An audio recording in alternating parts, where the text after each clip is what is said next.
T V Prasad നമുക്കിപ്പോൾ medical കോളേജിൽ ഉണ്ട്. ടി വി പ്രസാദ്, ഒരു കുടുംബത്തിലെ ഏതാണ്ട് എല്ലാവരെയും തന്നെ ഇല്ലാതാക്കിയിരിക്കുന്നു അഫാൻ.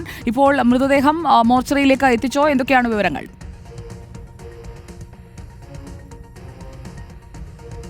ആദ്യം ഇൻക്വസ്റ്റ് ചെയ്തിറക്കിയ 2 മൃതദേഹങ്ങളാണ് ഇപ്പോൾ തിരുവനന്തപുരം മെഡിക്കൽ കോളേജ് ആശുപത്രിയിൽ എത്തിച്ചിരിക്കുന്നത്. ആംബുലൻസിൽ നിന്ന് പുറത്തേക്ക് ഇറക്കാനുള്ള ഒരുക്കത്തിലാണ്. സുജയ സൂചിപ്പിച്ചതുപോലെ പോലീസിന് ഒരെത്തും പിടിയും കിട്ടാത്ത ഒരു കേസായി ഈ കേസ് എന്നതാണ്.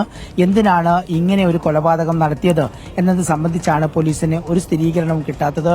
സാമ്പത്തിക പരാധീനതയായിരുന്നുവെങ്കിൽ ഇങ്ങനെ എന്തിനാണ് അഫാന്റെ അനുജൻ അതുപോലെ തന്നെ സുഹൃത്ത് ഉൾപ്പെടെയുള്ളവരെ കൊലപ്പെടുത്തുന്ന രീതിയിലേക്ക് മാറിയത്? ഒരു ഭ്രാന്തമായ ഈ ഒരു കൊലയ്ക്ക് പിന്നിലുള്ള കാരണം എന്താണ് എന്നാണ് പ്രധാനമായും പോലീസ് തേടുകയും ചെയ്യുന്നത്. അഫാൻ ഇപ്പോൾ ഇവിടെ തിരുവനന്തപുരം മെഡിക്കൽ കോളേജ് ആശുപത്രിയിൽ ചികിത്സയിലാണ്. ചികിത്സയോട് സഹകരിക്കുന്നില്ല എന്ന് ഡോക്ടർമാർ പറയുന്നു.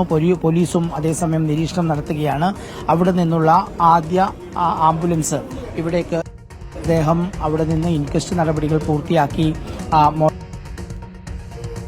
ആശുപത്രിയിലാണ് 5 മൃതദേഹങ്ങളും പോസ്റ്റ്മോർട്ടം ചെയ്യുക. അതിനുള്ള എല്ലാ മുന്നൊരുക്കങ്ങളും ഇവിടെ തിരുവനന്തപുരം മെഡിക്കൽ കോളേജ് ആശുപത്രിയിൽ തയ്യാറാക്കി കഴിഞ്ഞിട്ടുണ്ട്. ലത്തീഫിന്റെയും ഭാര്യയുടെയും മൃതദേഹമാണ് ആദ്യം ഇങ്ങോട്ടേക്ക് കൊണ്ടുവരിക എന്നാണ് അറിയിച്ചിരിക്കുന്നത്. പ്രദേശത്തുള്ള പൊതുപ്രവർത്തകർ, ബന്ധുക്കൾ, പോലീസ് ഉദ്യോഗസ്ഥർ എല്ലാവരുടെയും സാന്നിധ്യത്തിലാണ് മൃതദേഹം ഇങ്ങോട്ടേക്ക് എത്തിക്കുന്നത്. 5 മൃതദേഹങ്ങളാണ് ഇവിടെ എത്തിക്കാനുള്ളത്. അല്പസമയത്തിനകം തന്നെ പോസ്റ്റ്മോർട്ടം നടപടികൾ തുടങ്ങും. ഇൻക്വസ്റ്റ് നടപടികൾ പൂർത്തിയാക്കിയതിന് ശേഷമാണ് മൃതദേഹം ഇങ്ങോട്ടേക്ക് കൊണ്ടുവന്നിരിക്കുന്നത്. മൃതദേഹം മോർച്ചറിക്കകത്തേക്ക് കയറ്റിയത് നമുക്ക് കാണാം. ലത്തീഫും അതുപോലെ തന്നെ ഭാര്യയും 2 പേരുടെ മൃതദേഹങ്ങളാണ് ഇങ്ങോട്ടേക്ക് വരാനുള്ളത്. ആകെ 5 മൃതദേഹങ്ങൾ ഇവിടെ തിരുവനന്തപുരം മെഡിക്കൽ കോളേജ് ആശുപത്രിയിൽ എത്തിച്ചതിന് ശേഷം പോസ്റ്റ്മോർട്ടം നടത്തും. പോസ്റ്റ്മോർട്ടം നടത്തിയതിന് ശേഷം ഇന്ന് തന്നെ ഉച്ചയോടുകൂടി തന്നെ 4-5 മൃതദേഹങ്ങളും ബന്ധുക്കൾക്ക് വിട്ടുകൊടുക്കുകയും ചെയ്യും. പോലീസിന്റെ ഒരു പ്രധാനപ്പെട്ട ഒരു വെല്ലുവിളി എന്നുള്ളത് ഇതിന്റെ കാരണം കണ്ടെത്തുക എന്നുള്ളത് തന്നെയാണ്. സാമ്പത്തികമാണ് പ്രയാസമെങ്കിൽ അതുമായി കണക്ട് ചെയ്യാൻ പറ്റുന്ന രീതിയിലേക്കല്ല ഈ കൊലപാതകങ്ങൾ നടത്തിയിരിക്കുന്നത് എന്നുള്ളതാണ്. മാത്രമല്ല, കൊലപാതകത്തിന്റെ രീതി എങ്ങനെയാണ്, ആദ്യം ആരെയാണ് ആക്രമിച്ചത് തുടങ്ങിയ കാര്യത്തിലും ഇപ്പോഴും ഒരു വ്യക്തത പോലീസിനെ സംബന്ധിച്ചിടത്തോളം ഇല്ല.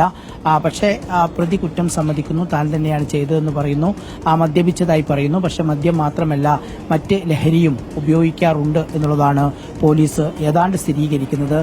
അങ്ങനെ ഒരു ലഹരി ഉണ്ടെങ്കിൽ മാത്രമേ അങ്ങനെ ഇതിലേക്ക് എത്താൻ പറ്റൂ. അപ്പോൾ ആരുടെ മൃതദേഹമാണ്? ലത്തീഫ് വൈഫിന്റെ മൃതദേഹം കൊണ്ടുവരാറുള്ളത്. 5 മൃതദേഹങ്ങളും ഇവിടെ തന്നെയാണ് ചെയ്യുന്നത്. അതറിയാൻ വയ്യ, ഒന്ന് ചോദിക്കണം. പൊതുദർശനത്തിന്റെ ഏർപ്പാടൊക്കെ എങ്ങനെയാണ്, ക്രമീകരണം? ഒന്നും അറിയാൻ പറ്റൂല, ഒന്ന് ചോദിക്കാം, അവരെ ബന്ധുവിട്ട് ചോദിക്കാം. ഓക്കെ. മകന്റെ അനുജന്റെ അവിടെ സ്കൂളിൽ പൊതുദർശനത്തിന് വെക്കുന്നു പറഞ്ഞു. അവിടുന്ന് ഒന്നും അറിയാൻ വയ്യ, പഠിച്ച സ്കൂൾ ഒന്നും അറിയാൻ വയ്യ. കൂടെ വന്നവരാണ് സുജിയ സംസാരിച്ചത്. ലത്തീഫിന്റെ എന്തായാലും ഇപ്പോൾ ഇൻക്വസ്റ്റ് നടപടികൾ പൂർത്തിയാക്കി മൃതദേഹങ്ങൾ 3 ഇടങ്ങളിലായിട്ടാണ് ഈ കൊലപാതകങ്ങൾ നടന്നത്. അവിടെ നിന്ന് ഉള്ള മൃതദേഹങ്ങൾ ഇപ്പോൾ മെഡിക്കൽ കോളേജിലേക്ക് എത്തുകയാണ്. അതിന്റെ വിവരങ്ങളാണ് ഇപ്പോൾ ടി വി പ്രസാദ് പങ്കുവച്ചത്.